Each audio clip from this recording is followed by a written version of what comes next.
Ancient India gave rise to an astonishing diversity of ideas, creeds, and philosophies, many of which are practiced even today. We have the Hindus who worship Narayana, Maheshwara, and Shakti. We have Jainas who believe in Atman and Buddhists who don't. Neither allows for the worship of God. While there are great differences in opinion, there is one idea which is accepted by all of them. That is the law of karma. The principles of karma and rebirth may be the most profound ideas to have come out of ancient India. Every Hindu must make an effort to understand them. We can even afford to ignore God, but we cannot and must not ignore the law of karma. Welcome to episode 5 of A Beginner's Guide to Hinduism. In this, I examine the principles of karma and rebirth that are foundational to all the religions that were born in India. Thanks for tuning into the Vedanta channel, in which I present ideas from Hinduism, the world's oldest religion, and Vedanta, the spiritual heart of Hinduism. Why do bad things happen to good people? Or for that matter, why do good things happen to bad people? The answer is karma. The law of karma, which emerged in ancient India, is Hinduism's explanation for a great many things. It is a powerful theory of everything. For example, genetics can explain why a child resembles her parents, but it cannot explain why she is a musical prodigy at the age of 5.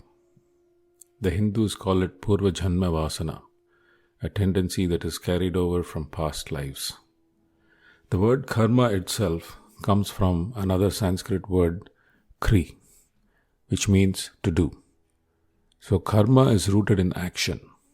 All action is karma. The consequences of action are also karma. In essence, karma is both the cause and the effect.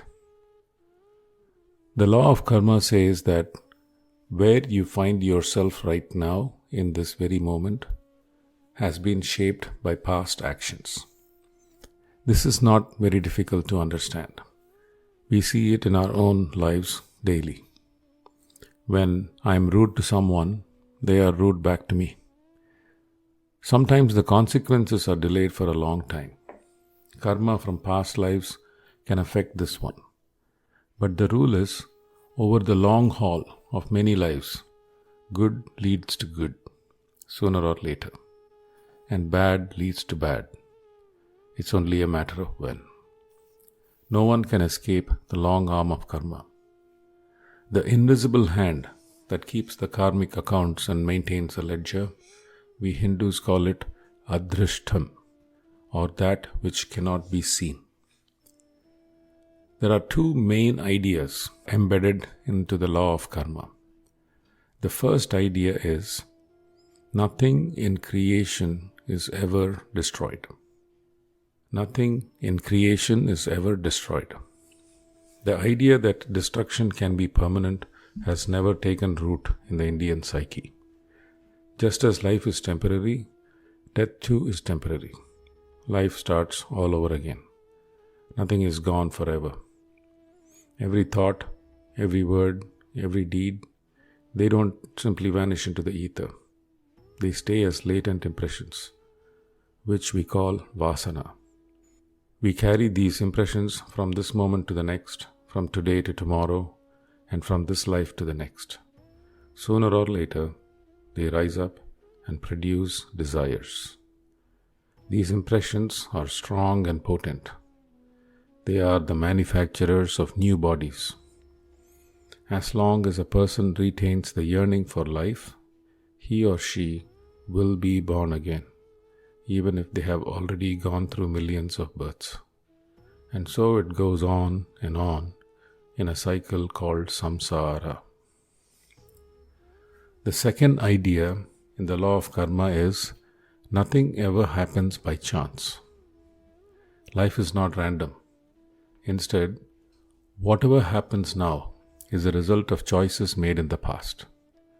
This might seem like our fate is sealed by the destiny of the past. It might appear fatalistic. Not really. The reason is, we have the option to break out of this cycle. We can't control much of what happens to us, but we can certainly control how we react to it.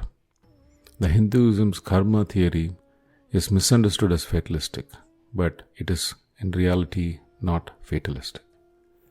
There is the unavoidable consequence of what we have already done, but at every moment we can change course and change what happens to us in the future.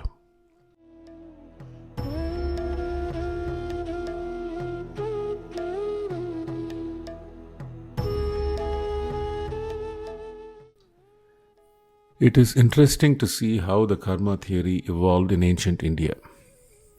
The most meaningful and practical explanation of this principle comes from Buddha, who was a rebel and a rival of Hinduism. By the time the Buddha arrived, there were already several ideas in place. First, there is the Vedic belief that if one performed rituals perfectly, without any errors in intonation or procedures, they would grant one the power to acquire anything. We can see early indications of the karmic principle in this belief, that perfect action leads to extraordinary outcomes, and even the smallest errors can lead to terrible disasters. The second idea in vogue at the time of Buddha is the teaching of the Upanishad about the Atman or the Self. While this does not say anything directly about karma, it sets the stage for a belief in personal consequences. The third view is the materialist view, that there is no such thing as a past or a future life, there is no rhyme or reason to anything, and that everything happens by chance. The Buddha rejected all these ideas except for the belief in karma. He took it up and proceeded to build a new superstructure of belief based on the law of karma. This eventually came to be known as Buddhism. The Buddha is the first to explain the law of karma in meaningful and practical terms. He starts by stating the first of his 4 noble truths, that the only reality is suffering. We are born, we suffer, we grow old, we die, and we are born again. So he asked, how do we escape the cycle of birth, misery, and death? Since death and misery can occur only if there is birth, and birth itself depends on existence, it must be existence that leads to suffering. In which case, what does existence depend on? In other words, why are we born at all? He came to a momentous conclusion. It must be Trishna or desire. We are born only because we carry a strong desire to be born. This is the Buddha's second noble truth, that an insatiable desire for life leads to the cycle of birth, death, suffering, and rebirth. So, where does desire start? Where does it end? How can we end it? The Buddha answers this with his third noble truth. Suffering starts and ends in chitta, or consciousness. In his fourth truth, he proceeded to describe the eightfold path a person must follow in order to overcome desire and achieve a state of superconsciousness called Bodhisattva. Our awareness, Buddha says, is like a watchman standing at the intersection of a million roads. Karma is the blindfold over the watchman's eyes. Blindfold upon blindfold, karma keeps on building up. Every action ripples into an interconnected network of realities. This is the Buddha's explanation of karma, which Hinduism accepted with some modifications. It is fair to point out that the Buddha borrowed from a Sankhyan principle called Satkaryavadam. In fact, Gautama is supposed to have studied under the Sankhyan masters in Kashi before he moved to Gaya, where he attained nirvana. According to the Sankhyan principle of Satkaryavadam, the effect already exists in the cause. The effect already exists in the cause. Just like how oil already exists in the sesame seed. or how curd already exists in milk. The Sankhyans described creation as a continuous cycle of cause and effect against the backdrop of two realities, matter and consciousness. The Buddha accepted the idea of a continuous cyclical change, but with him there is no backdrop to the change. There is no source. The world comes into being one moment, only to disappear the next. Every change is a brand new one. And dharma is transient, from moment to moment. Because the Buddha rejected an underlying reality, Buddhism came to be known as Shunyavadam or nihilism. To the sages who sang the Upanishad, it wasn't enough to explain the world as an endless cycle of cause and effect that came out of nothingness.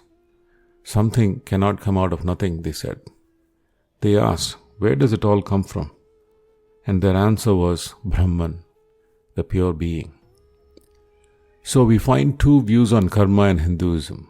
First is the relativism of the Sankhyans, which was later explained and expanded by the Buddha, that karma is the fuel that propels this continuous cycle of change called samsara. The second is the absolutism of the Upanishad. There is only Brahman. Everything is but an appearance in Brahman. We were never born in the first place.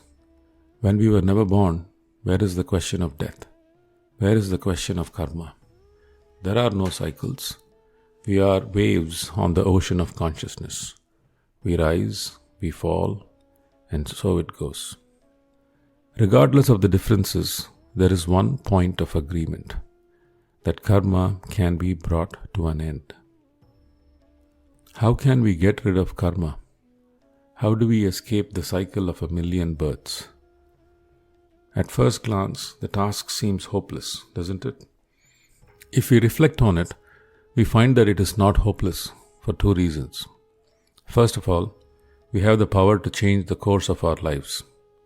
Sure, we cannot change our past. We cannot control what the world does to us, but we can control what we do to ourselves.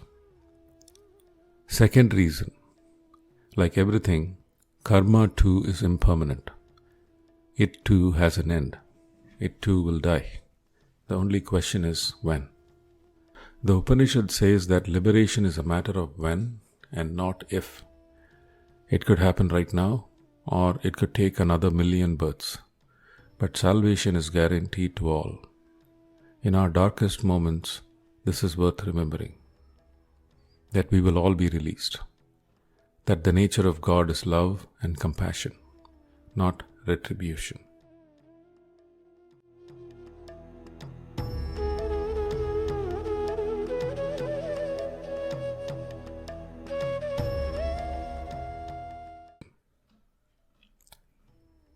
How can we start on the path to redemption? The answer is obvious. Stop accumulating karma. When you are climbing a mountain, it makes sense to drop the baggage and travel lightly. It does not make sense to add new baggage along the way. But that is easier said than done.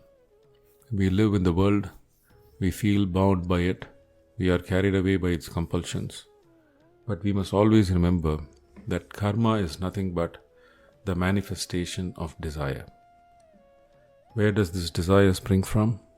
It springs from a sense of self. It comes from an addiction to our own selves. The solution is to cure this addiction. So how do we cure the addiction? When someone tries to stop smoking or drinking, what do? They drink coffee instead. They substitute the addiction with something less harmful. Similarly, we can substitute the addiction to ourselves with serving others. We can serve the world to the best of our abilities. Don't worry about what you will gain for yourself. Take what you get, but keep moving. The goal is to cure the mind of its selfishness. This is the path of selfless service. It is known as karma yoga. Another way is to divert all our attachments towards God. We can spend our energies on being attached to the Lord, and understanding the nature of that being, which is far greater than ourselves. This path is known as Bhakti Yoga, the path of devotion. A third way is to simply withdraw from the world and avoid any and all action that leads to the accumulation of karma. This is not as simple as it sounds. I can leave almost everything behind, but there is one thing I cannot leave behind. It is my own mind and body. They go with me wherever I go. How can we rid ourselves of them? We can sit in meditation and concentrate powerfully on those impressions that lie deep in our minds. We can root them out. This is the path of Raja Yoga or Patanjali Yoga. There is another path. It involves logically reasoning things out and using our intellect to our advantage. When we examine the nature of ourselves, we begin to ask, who really am I? Am I the body? Am I the mind? What lies beyond? The answers begin revealing themselves in moments of epiphany. They lead us to a state of higher awareness. This is the path of Jnana Yoga. These paths are not mutually exclusive. You don't have to choose between one or the other. You can pick more than one. Regardless of what we pick, there are two aspects common to all of them. All of them start with a stirring of awareness, a yearning to be free. And all of them end in freedom. They end in awareness. They lead to an awareness of a greater awareness, one that animates you, me, and everything. This awareness of God, that itself is God.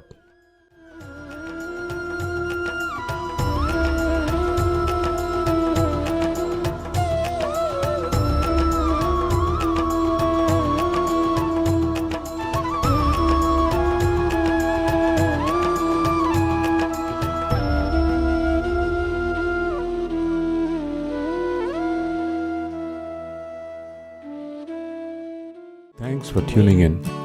If you liked what you heard, do consider subscribing to the Vedanta channel and sharing it with others like you who may be interested.